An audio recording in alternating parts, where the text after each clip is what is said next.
حشم الهوى سهل فما اختاره مضمان به والاه عقل لا إله إلا الله لا إله إلا الله لا إله إلا الله لا إله إلا الله. الحمد لله رب العالمين الصلاة والسلام على سيد المرسلين وعلى آله وأصحابه أجمعين. All praise be to Allah subhanahu wa ta'ala, Lord of the world's, Church of the world. We send infinite blessings on the Prophet Muhammad sallallahu alaihi wasallam. Assalamu alaikum, brothers and sisters. Welcome to our fourth podcast, inshallah. Today's podcast again is on a special theme: culture, identity, and religion. Often we do find, brothers and sisters, there's a bit of confusion about culture, Islamic culture, their own culture, their ethnic background, and Islam deals with culture in a very unique way where it will provide, inshallah, clarity on it. So we have a lot of questions on culture, identity, and religion. And again, inshallah, we have our Shaykh today, inshallah. He will be answering, inshallah. And again, we're very lucky and we're very fortunate to have learned brothers in the communities, and we should be thankful and grateful to Allah subhanahu wa ta'ala for that. So, Shaykh, I'm going to straight away, inshallah, get into it. So the first question is, what is culture and why is culture important? Okay, Alhamdulillahi Rabbil Alameen, wassalatu wassalamu ala ashrafil anbiya'i wal mursaleen, Sayyidina wa Mawlana Muhammadin wa ala alihi tayyibin wa tahirin wa sahabatihi al-akrameen. So, culture is a word which has various meanings. So, it's important to really look at culture from a classical point of view in terms of how the word was used originally in the Latin and various other aspects of its evolution. And so culture began to be used with a sense of cultivation. So culture referred to the tilling and the plowing of the land, like preparing the land for suitability for vegetation to growth. And so it had a reference to a sense of refinement. And this is why in classical times, the word was used by, for example, Cicero, the Roman philosopher. He used it as to indicate as the refinement of soul, and he continued with that theme up all the way up to the Middle Ages, where culture is used to indicate something higher than the bestial animal, and to cultivate the aspect of humanity, which brings out, the notions of civility and really the features of what it means to be truly human. So and so it's very integral in terms of its istimal in classical times. Later, the word later began to be used to indicate people together in groups, sharing certain values and norms, and a sense of decorum and civility. So, for example, you would say certain people are cultured, meaning that they have a sense of decorum, a sense of civility in terms of how they live their life. The word in Arabic for culture is thaqafa, and thaqafa has connotations of ability and a higher aptitude. And again, it's a reference to a higher aptitude beyond the base, beyond the bestial.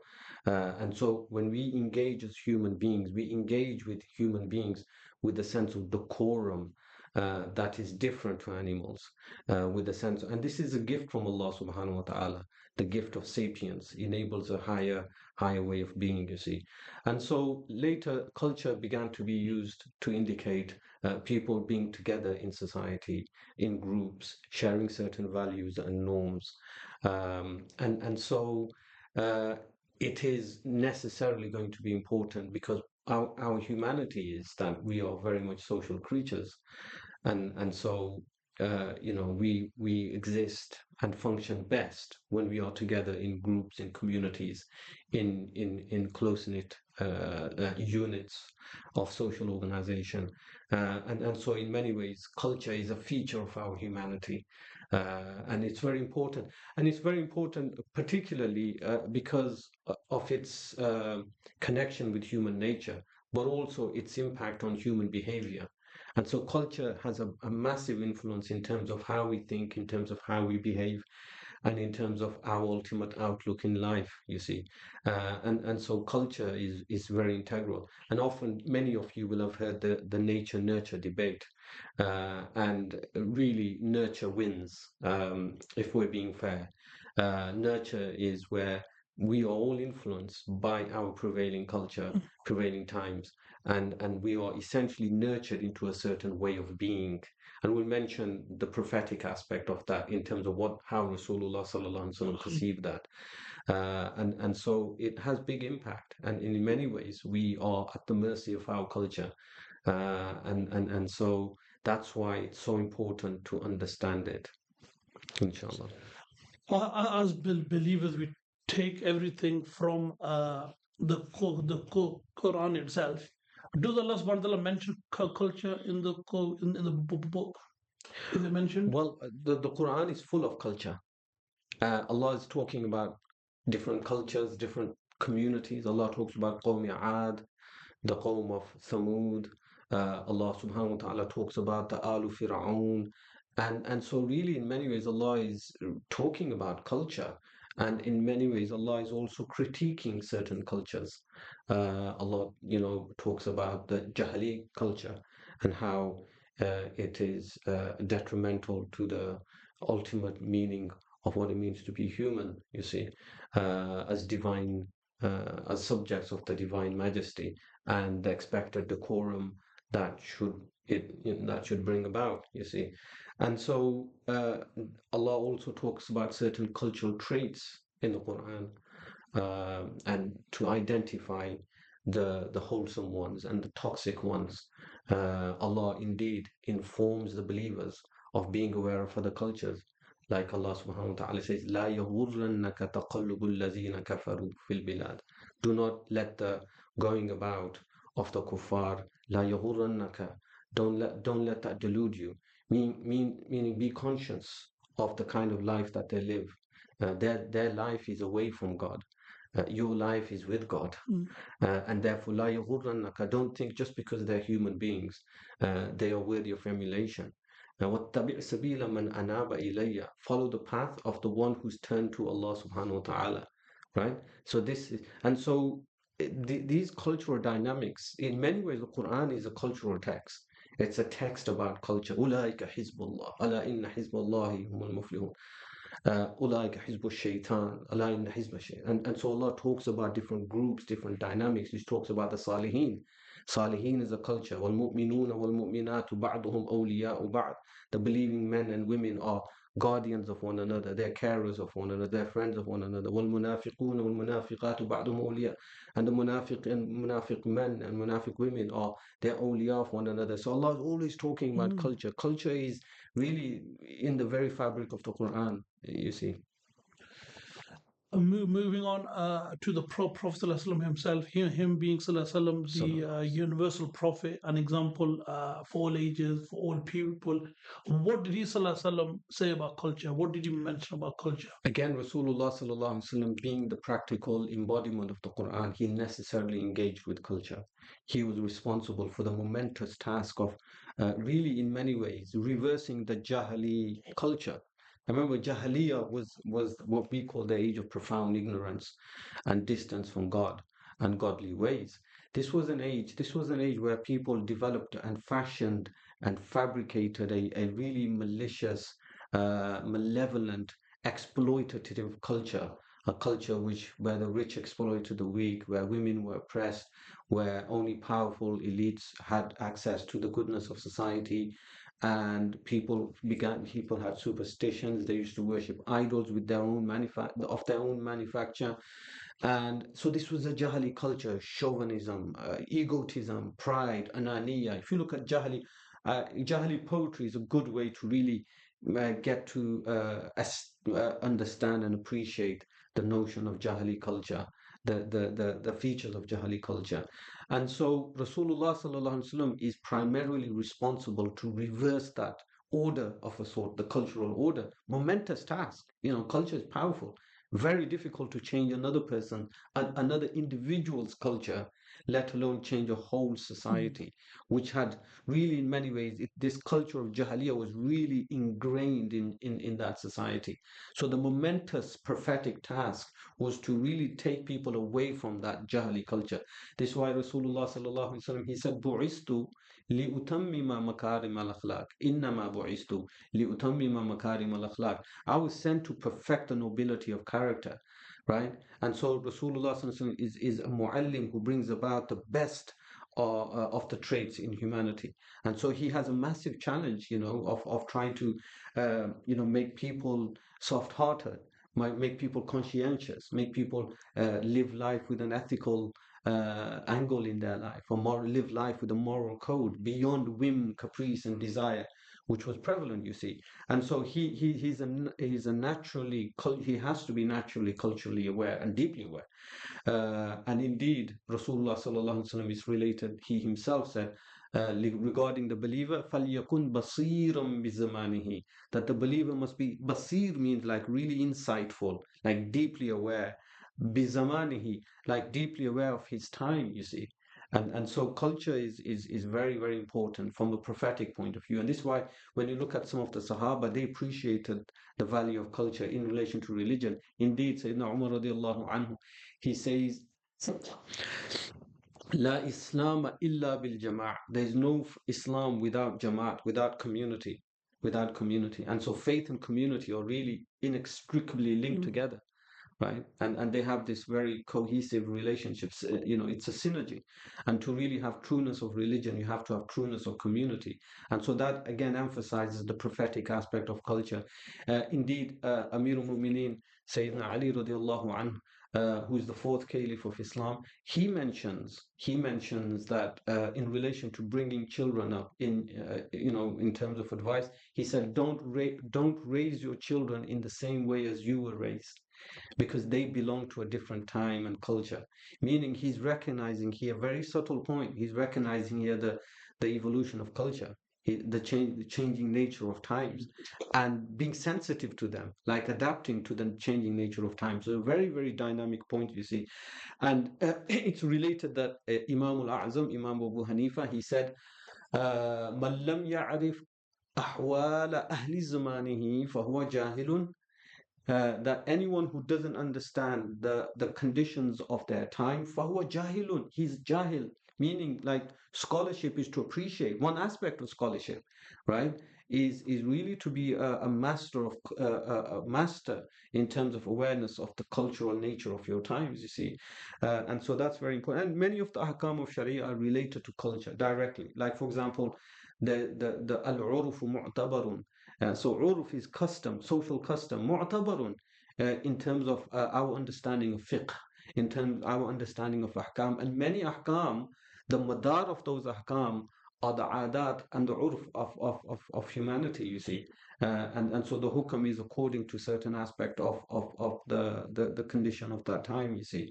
And so really, culture is really at the very heart of prophetic ministry, and therefore it's very important for us to understand culture at a very genuinely deep level.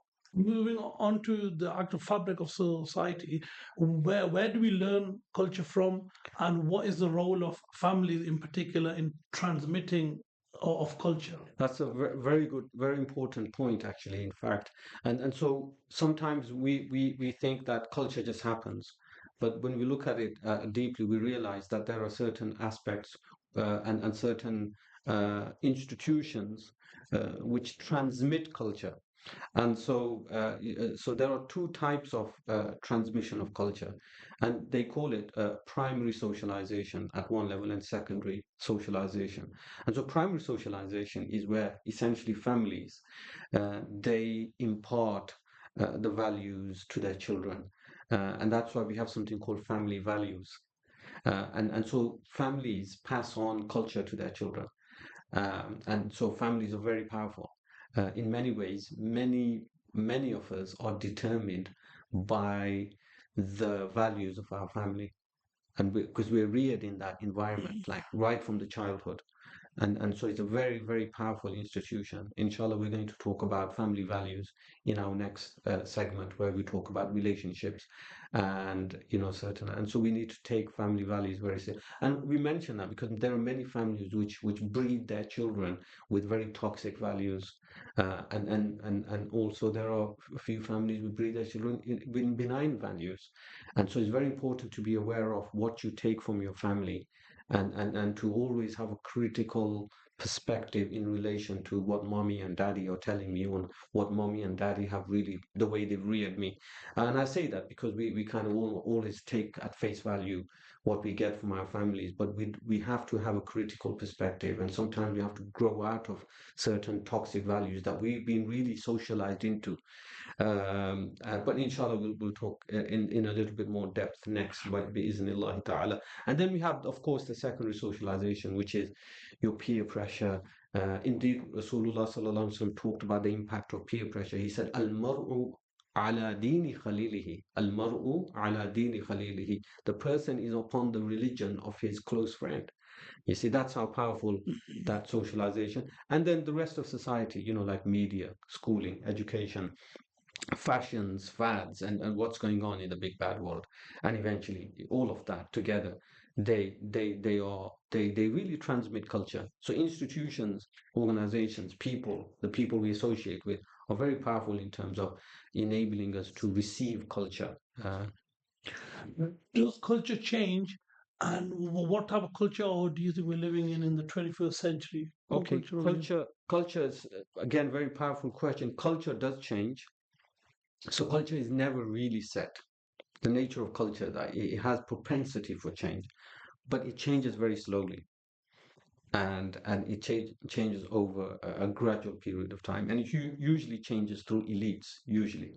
And so that's in terms of that aspect. The other thing is in terms of what kind of culture do we live now. And I guess it's really important to look at cultural change from this point of view, because the kind of culture we live now, what we live in now, in many ways is a culture that really began in the Renaissance, Europe, where many of the Europeans they've received the marvelous insights of science, mathematics, philosophy, theology from the Muslims, who really, in many ways, they've dominated this field for 500 years. And then the Europeans receive that, they're in awe of that, and they begin to also have a little bit of a mini enlightenment from their own tradition. But what happens is in that supposed enlightenment, there's a little bit of a break from the metaphysical and the religious order. And this is really in many ways propelled further in the 16th and 17th centuries, where science becomes more and more detached from the principles of the metaphysical order, and eventually gets to the point where people just do a complete break from the sacred, and they decide that we will know the truth, and we will know the meaning of what it means to be human without God, without the angels, without the prophets, without the saints. And we're going to find out, and the way we're going to do it is through something called science. We're just going to investigate. There's nothing fundamentally wrong with investigating phenomena through your own intellectual exploration or experimentation, but as long as it doesn't contradict the rationality which is within, the supreme transcendental rationality. And this is the mistake where the Europeans made. They detached transcendental rationality, which is the true meaning of aql, because the aql gets to the end of affairs. The aql is not interested in surface level things. The aql is like deep. It's a type of transcendental rationalism. It's a type of true, benign, pristine, clear rationality. And the Europeans lost that rationality and adopted something called, which is really empiricism, is what you see everywhere is what what things are. So things you can't really see, we can't be sure that they exist, you see. And so in many ways this led to the birth of the secular culture, and in many ways this led to really people living life away from God, away from the prophetic spirit, away from the transcendental order, and it's led to what it's led to. It leads to selfishness. It leads to materialism. It leads to atheism, and it leads to really human beings really not being true to their spiritual nature. And ultimately the wars that we've had in the 20th century, really, millions of people on a mass scale, Hiroshima bomb and all that, conflict, and humans destroying the planet with their greed, destroying each other with their absence of a spiritual or moral. There are many people living lives. Mental illness is an epidemic. People are suffering from profound, deep anxiety and mental health, mental being mentally being unwell, and so all of these are symptomatic of shifting away from the spirit, from transcendental rationality into this cold empiricism, which really destroys humanity. It turns human beings into some kind of objects, rather than beings and subjects with feelings, with rationalities, with higher transcendental instincts, and so on. So we essentially live in a culture. When I say in a culture, in the prevailing culture of the Western world, at least, which is now being disseminated all over the world. It's a very, very unhealthy culture. It's a culture that we need to be on. We need to safeguard ourselves, our families, our communities, indeed the rest of the world, from this tide of really the rape of humanity, the rape of the essence of what it means to be human, which is a spiritual being, designed for transcendence, designed to connect with the higher, designed to elevate to a higher level of consciousness, right? And so this is the culture, that prevailing culture that we live in. So, Sheikh, where do we get this term now? We hear like Islamic culture. How's that different then? Okay, so Islamic culture is really in many ways the diametric opposite of the prevailing culture. Where, as we mentioned, the prevailing culture it's an order of matter, it's an order of machines, it's an order of technology. It's an order away from the essence of humanity, the quintessence of humanity. And so Islam is an order of the spirit. It's an order of deep metaphysical principles, higher orders in which the whole world is created, the seen, the unseen, the physical, the metaphysical. It's an order of integration. And it's an order of, really, in many ways, it's an order which is designed for a spiritual journey where humanity really enters into a higher level of consciousness through a path of virtue, through a path of wisdom, through a path of benevolence, you see. And so Islam, in many ways, it's a culture based on prophetic ethos. And that means that in many ways, Islam will be always at odds with a prevailing materialistic, atheistic culture. That's not to say that it will be in a state of essential war, but certainly conflict, meaning that it will not feel comfortable with that kind of order. And so what does that mean? I mean, that means that much of the aspects of Islam, especially at the public level, there will be problems. So for example, in the Islamic order, the body has ahkam. So for example, that there are ahkam in relation to time, in relation to wealth. The body has hukam shari'i as well, and the hukam shari'i of the body, because the body has implication. The human body has implication. It has impact. It has effect on other people, and so the hukam shari'i of the body is modesty, is haya. Modesty is a hukam for the body, meaning, we believe, we know through the prophetic traditions that, covering up, dressing modestly, a sense of decorum in terms of how we manifest our body and is fundamental. Whereas we live in a culture where there's no responsibility for how the body is manifested. And it just creates a climate of really many ways. I mean, bearing in mind, obviously, the kind of, I mean, people are at liberty to wear what they like, really. We're not forcing you to making you wear what we think is best. But there's an impact of nakedness or semi-nakedness, and it just creates a culture of really very sick human beings who are always sexually aroused, and therefore completely detached from their spirit, because arousal detaches you from spirit. And so yes, it's going to be challenging. I mean, there's educational aspects, the gender issues and things of that nature. Muslims believe that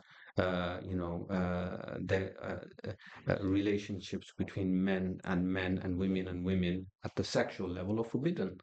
This is not how Allah subhanahu wa ta'ala designed humanity, and yet we're being forced almost to espouse and believe in aspects of gender and sexuality, which is contrary to the prophetic traditions, all prophetic traditions, even though some prophetic traditions have treacherously abandoned their prophetic perspective to curry favor with society, and at the really in many ways at the expense of religion, at the expense of truth, or at the expense of authenticity with their respective traditions. But there are also people in those traditions who are really still steadfast, who's really still saying, the Bible is very clear on this. And so it's an interesting situation. So it's going to be challenging. That's the point I'm trying to make. It's not going to be easy, and so there are certain aspects that we have to really be very careful in terms of how we navigate. I think that's probably one of your questions later, perhaps, inshallah. So, Sheikh, as you know, many of us hail from different parts of the world, either directly or indirectly through our parents, and each having its own unique culture, from Pakistan, Africa, China, Middle East. How do we approach the different aspects of culture, bearing in mind and keeping our own ethnicity and background also? Okay, yes, no, it's very important because and it's really important here, right here, to really mention that as as as being part of culture, we're not anti-culture. Muslims are never anti-culture. And I'll mention why shortly. And so we all hail from certain ethnicities, from certain lands. And so many of the Muslims who are here, because this is a podcast for essentially Muslims, many of the Muslims come from the Indo subcontinent, Africa, the Middle East, and so they hail from uh, areas of the world where traditionally the Islamic culture was manifest. Okay, so at the first level, it's not a huge problem for Muslims, like, for example, who hail from the Middle East or Africa or India or Indo subcontinent, to always find problematic in terms of their ethnicity or culture being at odds with Islam, because in many ways they have a predominantly Islamic ethos in those culture, although that's been watered down since obviously colonialism and European imperialism. But the remnants of that culture are essentially still Islamic, and so, but also no culture is immune from influence, and so even in, like, for example, in the Indo subcontinent culture, there are certain aspects which are remnants from the pre-Islamic times, Jahili, let's say, we would say, and this was the same problem the Sahaba faced. They were still still influenced at even later after becoming Muslims. They still had remnants of the Jahili influence, and Rasulullah sallallahu alaihi wasallam would reprimand them, and he would say that, are you still living that Jahili? And the Sahaba would do tawbah immediately, and come to their sense and realize, actually, no, we are now trying to follow a new noble civilization of a sort. And so there are aspects of certain, for example, Indo subcontinent culture where most of us hail from, and there are very unhealthy aspects of Indo subcontinent culture which are at clash, which are going to clash with Islam. And so, tribalism, excessive tribalism, asabiya, what we call brotherism, which is very unhealthy. And an extension of that is only marrying in your brotherhood, so it affects marriage and relationships as well. Uh, Racism, okay, there's racism in this culture as well. Blacks are seen often with derision, and whites are usually seen with suspicion. Haram, completely haram, and yet Indians will do that. So we have to accept and own up to and be responsible for unhealthy and toxic, honor, the honor, like for example, sense of izzah, which is more jahili as opposed to more Islamic sense of honor. Okay, and that comes from the Indo subcontinent and things of that nature. And so it's really it's about recognizing that actually, this trait that I've got, adopted from my family is actually un-Islamic, but it must be done skillfully. It must be done skillfully and artfully, because culture is very powerful. When we're detaching from a culture, we have to be very artful in terms of how we do that, because people are sensitive and very touchy, and so at the gradual level, but certainly we have to be very, very circumspect of those types of cultures. And so yeah, that's inshallah, that's Moving on to a very controversial and probably the prime of this topic that we're covering. Often young Muslims, they get confused between when we say to them that you're a British Muslim, they feel they have to choose. I'm a Muslim, I'm a British. So being British Muslim, is that a clash? What would you say about that? How would you how do you deal with that? I Okay, I mean, it's more or less similar to what I previously said. There's going to be no culture which is going to be extremely wholesome, and no any culture is going to be extremely toxic. There will be good aspects of each culture. Every respective world culture will have positive aspects, will have negative aspects. And so, in terms of British Muslims, um, it's certainly not an oxymoron. Okay, being British isn't the antithesis of being a Muslim, or being a Muslim isn't the antithesis of being. So I don't like that sense of clash of, at that very intrinsic level.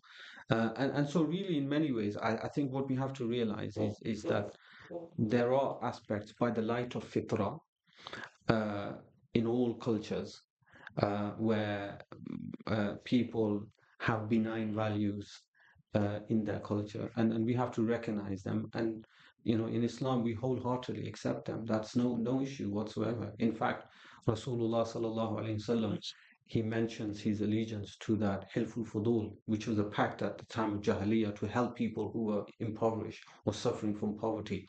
And that was pre-Islamic, and yet Rasulullah sallallahu alaihi wasallam talked about that very positively. And so there are aspects, and so I guess that really in many ways there are two types of extremes in terms of how we engage with British culture, as it were, and so being excessively away from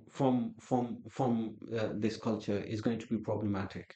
Okay, because we need to work in this culture, we need to function in this culture, we need to, our life revolves around this culture, and so being completely at odds and antagonistic is not healthy, and whereas complete assimilation is the other extreme, is also not healthy, where just people just adopt that culture without any discretion, without any discrimination, without any sense of checks and balances, and just completely holds, entirely assimilate into Western culture, or the culture in which we live in now, and without realizing actually the pitfalls of that, because there are certain aspects of this culture which are clearly not healthy, and so completely embracing the culture is also very, very problematic. And so I guess really we need to find some kind of middle way here. Jazakallah for that. What advice would you offer in relation to navigating in any culture? So in terms of navigating in for example any culture, I think is really healthy integration, and so it means you live in society, and adopt and accept the wholesome aspects of that society, And remember that this is a prophetic way of engaging. Rasulullah sallallahu alaihi wasallam maintained many of the goodly aspects of Jahili culture.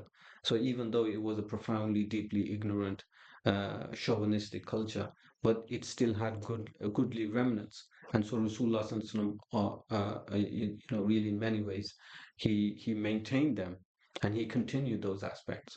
And so integration means looking for good in society, looking for goodly causes in society, being aware of values and principles which are wholesome, which are benign, which are indeed prophetic, even though those people who are practicing them don't see it as prophetic. And so it's about really adopting those aspects and embracing them and taking an active part in that. So Muslims can't just be lazy from any type of social activity which is wholesome and beneficial for the rest of society. So the Muslims need to take part in charity. Muslims need to take part in improving society. Muslims need to take part in improving educational standards, in getting rid of the problems of addictions and drugs and alcoholism. Muslims need to take an active part in terms of, finding solutions for, anxiety and depression and mental health issues. Muslims need to take part in the environment. And so there are many, many aspects, wholesome aspects of culture which Muslims need to be quite connected with. But equally, there are certain aspects that Muslims need to be aware of, very toxic, problematic, and they need to really kind of distance themselves. But that distance must happen within a certain style and decorum. So remember the Quran, there's an expected decorum from a Muslim. The Quran talks about how to distance oneself from superficiality. So Allah says, وَإِذَا مَرُّوا بِاللَّغْوِ مَرُّوا كِرَامًا. Like the nature of the believers when they walk past billagwi, like with the superficiality and banality, meaninglessness and all that. Marru billagwi kirama. They do it in a kirama with dignity and decorum. They're not hostile. They're not aggressive. وَإِذَا خَاطَبَهُمُ الْجَاهِلُونَ قَالُوا سَلَامًا. And when the ignorant people address them and provoke them, khatab, in the tafsiri meaning is when they provoke them, the juhala, like they cause them grief, provoke, qalu salama, they say peace. And salama here is that they don't retaliate, right? Fa'fu anhum wasfah, right? Wasfah means like just overlook that. These are ignorant people. They're always going to have bigoted views. By the nature of your connection to the higher, you will always attract evil from the lower. That's nature. وَلَقَدْ جَعَلْنَا لِكُلِّ نَبِيٍّ عَدُوًّا شَيَاطِينَ الْإِنسِ. Shayateen, like every prophet has, Allah, this is the order of Allah, that for every person of truth, for every community of truth, it will have another community of falsehood and vanity, as aggressors against it. And for every person of righteousness, there will always be an egotistical, profoundly egomaniac, intoxicated with self, who will always try to undermine an arif, an alim, or rabbani, and so on and so forth. And so it's the nature of time. So marru billahi marru kirama, fa'fu anhum wasfah, forgive them, wasfah, overlook. And so it has to be done in a certain style. And I guess the final aspect that's very important is to really be aware of a hadith related from Rasulullah sallallahu alaihi wasallam. It's خالط الناس بأخلاقهم وخالفوهم بأعمالهم. خالط الناس mean mix with people according to their akhlaq. Akhlaq means according to their social kind of ways that they meet with each other. As long وخالفوهم بأعمالهم, and oppose them in terms of their actions, in terms of their actions of which are contrary to the Shara, which are against the divine order, which are acts of transgression. So avoid those. بَخَالِطُوهُمْ بِأَخْلَاقِهِمْ, like in their wholesome akhlaq, in the wholesome aspects of society. Akhlaq is, remember, social, right? In the social mores and social norms which are wholesome, khalitum, like engage with them, right? And so it's a healthy integration that we're trying to achieve, inshallah ta'ala. Thank you. Final question on the culture, identity, and religion theme. Can you say something of the end of times culture and how that may be a return to Jahili period, perhaps? Okay, so look, end of time culture is a unique culture. Every prophet has warned of the end of times culture. The end of time culture, if we were to sum, we really need a whole podcast on that. But the, in very few words, the end of time culture is really it's a current which goes against the prophetic tradition, right? So it's a current in the other sense. It's a journey away from God. The end of time is a journey away from. It's a journey to the ego, to caprice, to desire, to ananiya, to selfishness, to materialism, and through all the aspects, the bestial aspects, right? And so this is a current which exists now in society. So there are da'awi away from the spiritual path in everywhere. So ubiquitous. So it's very difficult to operate in such a current, okay, where the only things that are essentially popularized are things of a very essentially base level, and where there are multiple array of media and channels and aspects of taking you away really. And so in such an environment, in such a current of the state of affairs, I think it's really important to have three things.